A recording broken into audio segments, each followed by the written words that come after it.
What's happening right now in Iran and in the Gulf is, of course, a massive story. It's got geopolitical consequences, military consequences. I suspect we're going to be talking about it for months, maybe years. But it's worth just trying to unpick some of the economics here. And again, that is something that's going to take a while. But already there's a few things that occur. And one of them is gas prices. I'm going to get to gas in a second because it is a massive issue. It could well be that that cost of living crisis that we feel is just about over might be about to resurface again, unfortunately. But first of all, let's just look at the backdrop to this, okay? Because this is kind of about geography and geology as well as economics.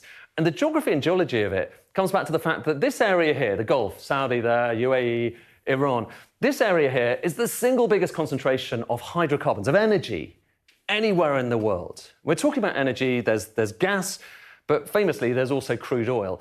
And what I'm going to do is I'm going to show you the 5 biggest oil fields, so oil fields where you get that crude out of the ground, the 5 biggest ones in the world, and it so happens 4 of them are here in the Gulf. You've got Ghawar. Now this is the Saudi, the elephant, the biggest of all the oil fields anywhere in the world. It's the story of basically how Saudi became a massive petrostate. Ghawar, it's kind of located just around there.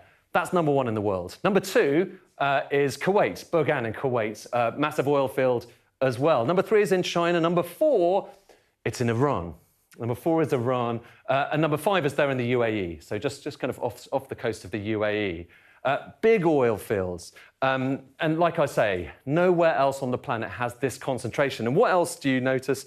You notice that they're all within this Gulf, and that if you're getting a tanker out from somewhere like Ghawar, Ras Tanura is the name of the port there, then you need to sail it through here. This is the Strait of Hormuz. And anything coming in and out of the Gulf, apart from a little bit, I'll show you in a second, but anything coming in and out of the Gulf basically has to go through this rather narrow channel that has Iran on the north. And for a long time, people have been very worried that if this gets shut down to marine traffic, then you have a big problem. And why do you have a problem? Because there's just a lot of stuff going through there. Have a look at this. This is showing you just the weight in tons of how much stuff passes through the Strait of Hormuz. Mostly it's crude, obviously, just as in terms of tons. You've got those big oil tankers, but also there's liquefied natural gas. You've got other petrochemicals as well, fertilizer, grains as well. The grains are actually kind of coming into the Gulf because people need to eat there, and most of that gets imported. But even more striking than this, okay, this is just showing the total amount going through there.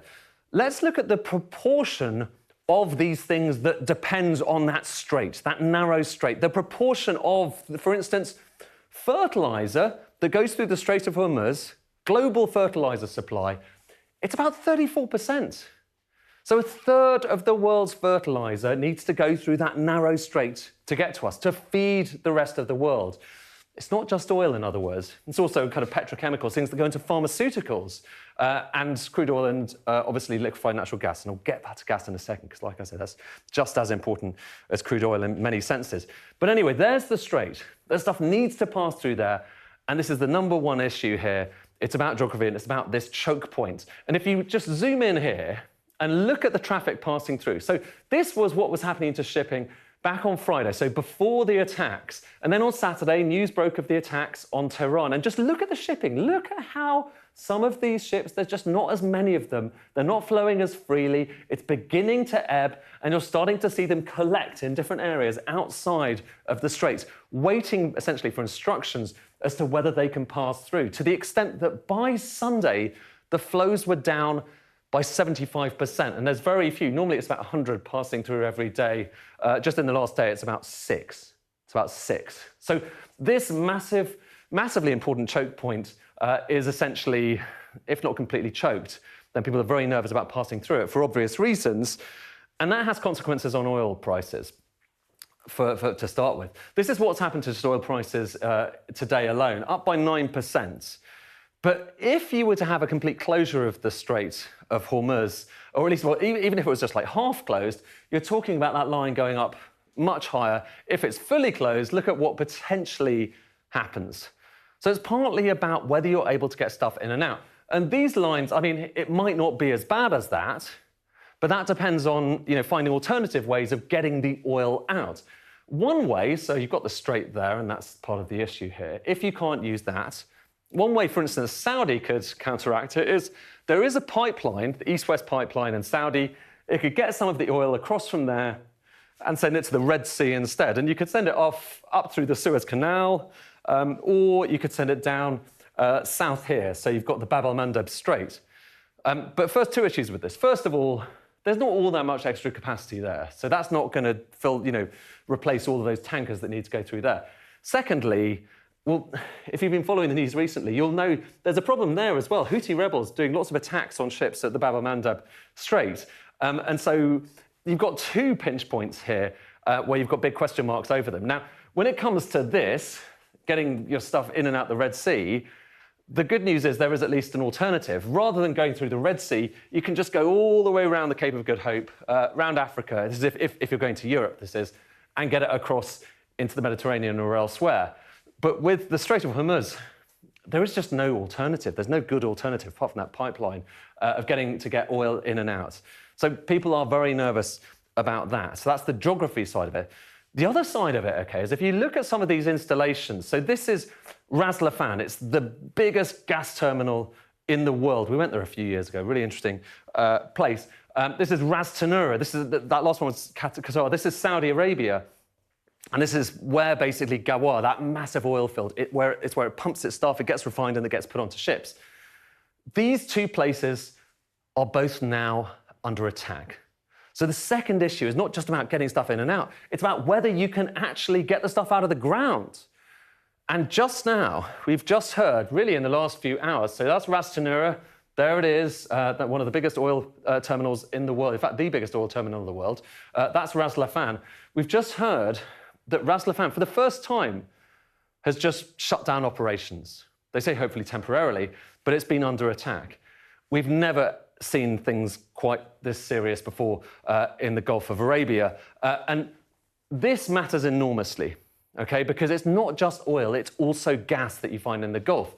And this area here, the bit that Ras Laffan is essentially plugged into, is what's known as the North Field. The North Field, I talked about kind of oil fields a moment ago. This is a gas field. And actually, this is even bigger, and just in terms of pure energy, than any of those oil fields, even bigger. And it's partly shared by Qatar, and then, ironically, Iran as well. They're both kind of sticking their straws into the same gas field. And what does this matter to us here in Europe? Well, it matters because we are very reliant on Qatari gas, and we're likely to get even more reliant in the coming years because, well, have a look at this, okay? This is showing you where UK gas is kind of our consumption, this last couple of years, and then going out into the future. And if you break it down by where that gas is expected to come from, more or less, have a look. Dark blue is the North Sea. Look at how those dark blue bits get smaller and smaller. That's because, there is less oil and gas coming out of the North Sea, or at least kind of projected to come out of the North Sea. But now look at the red bits. So right now, or at least in 2024, only about 2% of UK supply came from Qatar. But there's a big deal that's just been signed that basically says Qatar's going to be contracted to provide 10 billion cubic metres, a lot more natural gas this year and then in the coming years as well, to the extent that by 2035, about a fifth of UK gas is projected to come from Qatar. In fact, even more coming from Qatar than from the North Sea. So we're very plugged into the area in the Gulf as well, even if you might not be aware of it. And that is why this is showing you gas prices in the UK. That is why this has just happened. Look at what's just happened to gas prices. You saw earlier the oil price up by 9%. That's 50% in a single day. And while the level, okay, so it's only the highest level since February 2025, so it's just over a year ago. While the level is not as high as it was back in 2022, that one-day increase in gas prices is the biggest that we have seen since the invasion of Ukraine by Russia. In other words, this is a worrying portent, potentially, of what might be coming. Just as we think that we have escaped the energy price shock and the cost of living crisis, who knows, it might well be that what's happening in Iran right now, what's happening in the Middle East, might well bring it back. We hope not.